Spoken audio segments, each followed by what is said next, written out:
The first phase of the Lok Sabha election recorded a voter turnout of over 62%, with Lakshadweep having the highest turnout at 83.88% and Bihar the lowest at 48.88%.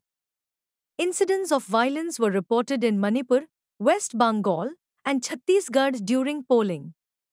The reported explosions in Isfahan, Iran, amid tensions with Israel, reflect retaliatory actions following Iran's missile and drone attack on Israel.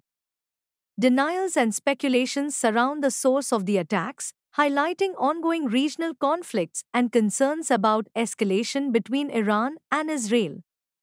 African countries are heavily in debt, and experts believe a reform of the international financial system is needed to address the crisis.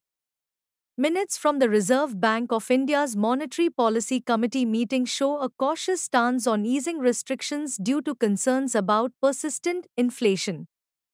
The Supreme Court's recent judgment on forests in India as national assets, emphasizing their financial value and role in mitigating climate change, comes amid criticism of the Forest Conservation Amendment Act of 2023, which has been accused of facilitating encroachments and commercial exploitation of protected forests.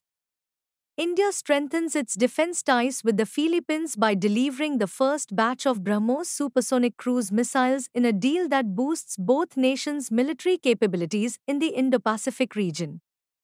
The U.S. veto of a UN resolution granting Palestine full member status reignites debate over the future of Palestine and the role of the U.S. in the Israeli-Palestinian conflict.